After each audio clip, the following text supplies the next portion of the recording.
May gumalaw doon. Oh. Yan, ito na yung sinasabi ko sa iyo, Prime. Pag ganito.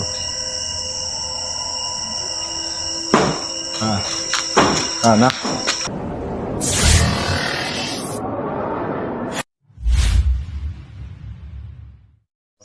Magandang isang mapagpalang gabi po sa inyong lahat mga kaidol. So, ayan, bumalik talaga kami dito ni Prime sa lugar kung saan maraming nagsasabi na maraming nadidisgrasya dito. So, may nakikita talaga daw sila dito na sumasakay sa bilang sumasakay sa motor. So, yan mga kaidol, no? So, yan, binalikan talaga namin dito kahit nakakatakot. So may kasama po kami dito mga kaidol. Hindi naman po pwedeng kami lang dalawa ni Prime, no? Kasi iba kasi yung explore ngayon mga kaidol, no? Kasi hindi natin alam yung ano dito. So yan, maraming salamat sa inyong patuloy na pagsuporta mga kaidol, no? Sana hindi kayo magsasawang magsuporta sa amin kasi itong explore na yun, ito po ang abandon natin planta mga kaidol. Ang sabi po dito ay may babae na nag-ano ng buhay, yung siya mismo kumitil sa kanyang buhay. At saka simula nun mga kaidol ay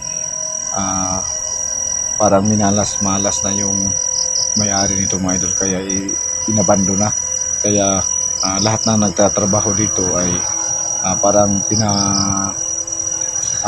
may nagpaparamdam sa kanila. So ayan, susubukan namin ni Prime, binalikan namin yung mga kaidol, no, para malaman natin. So andito yung so yan, maraming salamat sa inyo mga kaidol. So yan, samahan nyo kami mga kaidol na sa ibang exploration ni Bird Strike at saka ni Prime. So set up na lang po sa inyo natin.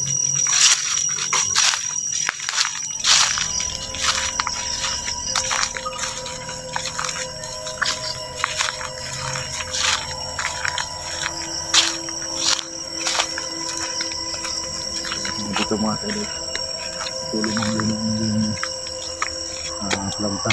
So sira na po sa katagalan. So dito mismo sa lugar na ito mga kaidol, dito po nangyayari yung ating natin dito pa natin yung kasama kami. Dali apat kami dito para may kasama rin kami. So dyan mismo mga kaidol, dyan mismo. So kaya nasira yung dito. So nung gabi na pumunta kami ni Prime dito, talaga iba talaga yung enerhiya na aming so malapit na po ito mga kaidol sa karsada. Ang kaso lang pag sumapit na yung hating gabi, so iba talaga mga kaidol. So kagabi naramdaman namin ni Prime na talagang kakaiba dito. So pupunta tayo sa ibang lugar mga kaidol kung saan ano. So yan, so puntahan natin mga kaidol yung ibang lugar na oo. So susunod lang kayo sa amin.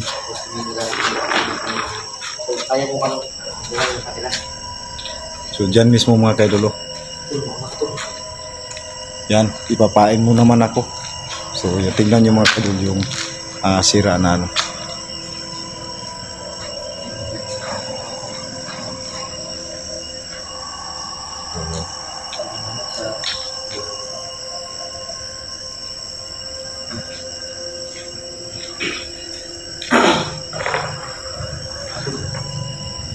So, hindi po. So dito ako sa bandang likuran.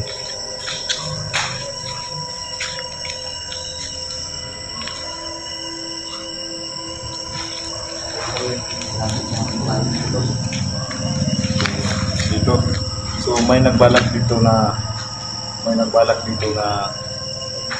arkilahan tong planta na to, pero ayan, tuwing nung nalaman niya kung anong ano dito, ayan, hindi na tumuloy.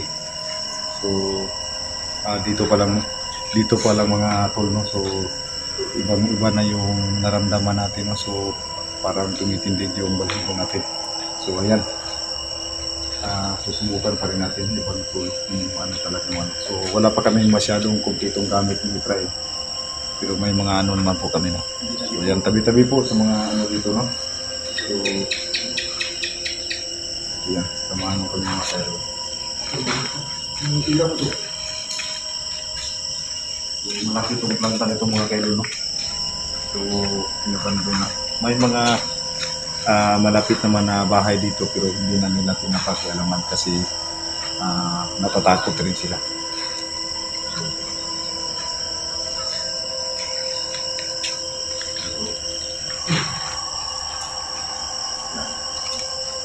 So, dito pa lang mga kaibigan.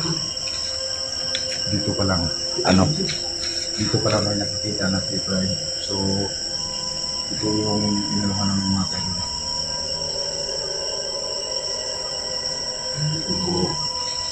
Yan, tignan natin. So dito tayo sa ano. So dito pa lang mga kaidol, no, ibang-iba na yung pakiramdam natin. So nanibago kami sa exploration na ito mga kaidol kasi ano kami ni Efraim dito. So yung kasama namin, no. So dito andyan sa likuran namin. Yan yung mga ano ng saging. So dito tayo sa bandang kanan, si Efraim naman doon sa bandang kaliwa.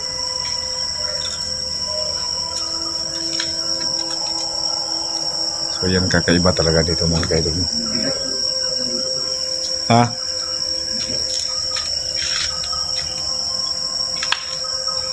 Sabi ko, so, dito pa lang, ano na, ibang-iba na yung pakiramdam natin. So, sa kagaya namin na hindi pa sanay sa ganito. Kaya, bakit kayo, kung may magtanong dyan kung bakit kami pumunta dito ni Efraim, kasi gusto naming malaman yung usap-usapan dito kung ano talaga. So ayan, nagkatotoo nga. So sobrang nakakatakot pag ganito yung ano natin. May mga sasakyan ng dumadaan.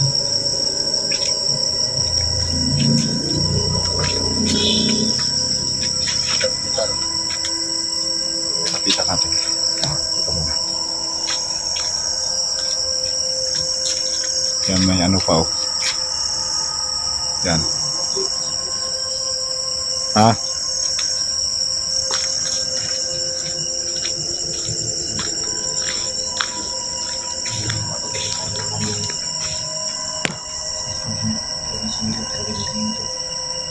Yan, may nakita si Efraim kanina dyan, no? So yan ang nakakatakot. Bigat ng pakiramdam nito, nararamdaman mo ito. So pag ganito yung sitwasyon, iba talaga yung pakiramdam natin kasi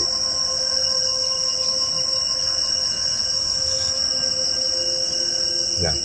So ulitin ko mga kaidol sa mga pwedeng magsabi dyan na bakit kami pumunta dito. So gusto lang namin malaman kung ano talaga yung usap-usapan ng mga tao. So Nalihan mo ito kahapon natin.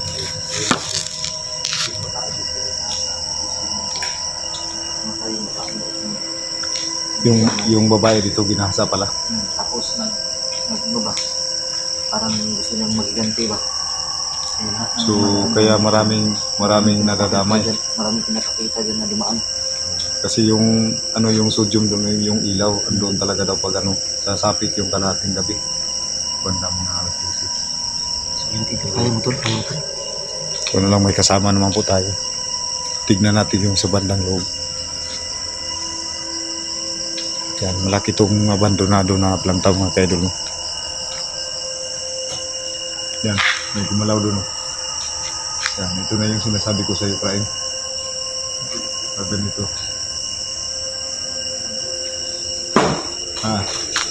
Anak. Yun na yun. So yan mga kaidol.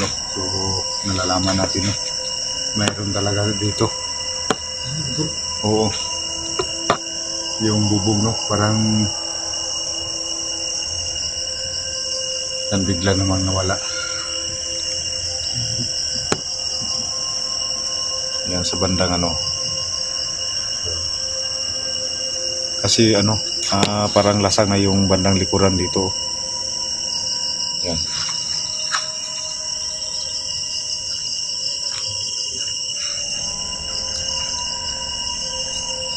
Dito tol. Dito na tol. Yan. Ang laki ng nasa loob. Yan, may nakita tayong ano, parang ano, parang sumilip. Yan sa loob tol. Kaya mo bang pumasok? Tingnan natin. Una ka. Una ka. Tumawag ko. Una ka dito. Tumawag ko. Tara, sabay tayo. Una ka dito. Sabay tayo.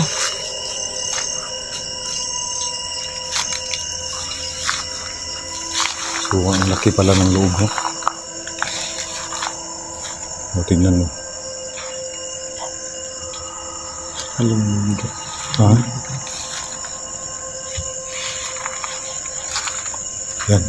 Pumasok talaga tayo dito. Walang ano. Tabi po, tabi po. So, ang lawak. Ha? Ano yan?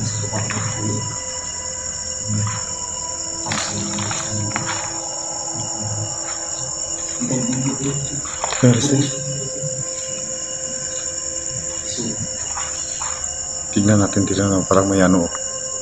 Yan o.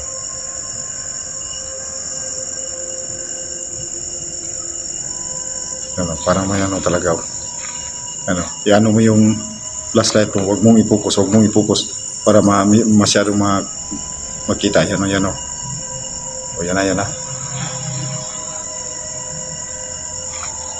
So, totoo talaga mga tol, no? Meron talaga ano. So, ano na susunod natin yung hakbang ngayon? Pag ano? Okay?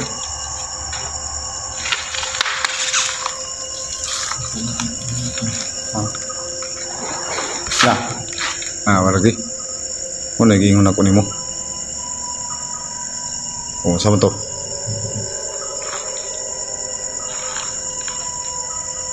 Yan ang sinasabi ko sa iyo pag ganito. O, buti na yung ano, yung bandido yung kalaban natin kasi puputukin pa rin natin. Pero pag ganito parang nagkikitilabutan kapag ganito ang sitwasyon. Yung mga nakatira dito. Ha? Yung mga nakatira dito na sabi na dasalan ng dito. Yung mga tao nakatira sa paligid, sila madasalan din para madali yung na-discuss dyan. Marami kasi na-discuss dito. So may iba pang ano doon, may iba pang parang budiga doon sa bukas tayo magpunta ito. Magdala tayo ng mga kanila. Magpunta tayo dito. Yung hindi pa nabilin para yun. tayo. So ayan mga ka-idol, no? So balak namin ni Ibrahim pag bumalik kami dito magdala kami ng kandila tapos magdasal kami makakatulong. So hindi ganitong oras yung punta natin dito kasi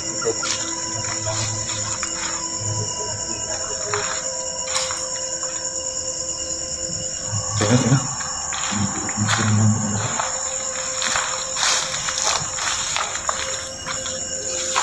Alis tayo dito.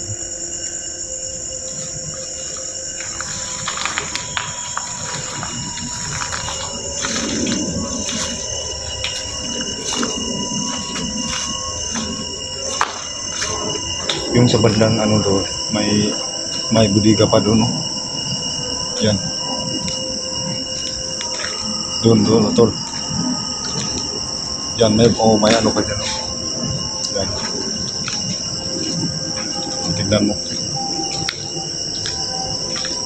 Tignan mo. May ano pa doon, no?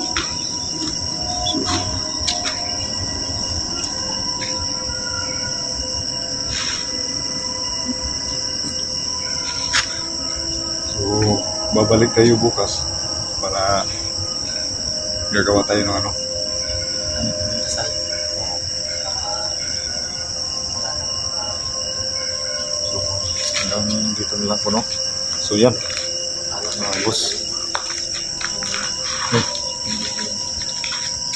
So yan mga kaidol, no? So magpapaalam na kami ni Efraim kasi nasaksihan mismo namin ito talaga. So babalik kami bukas yung hindi pa umano yung dilim, no? Pagkagat ng dilim. Babalik kami dito ni Efraim para para sa dasal. So yan, maraming salamat po sa inyo mga kaidol, no?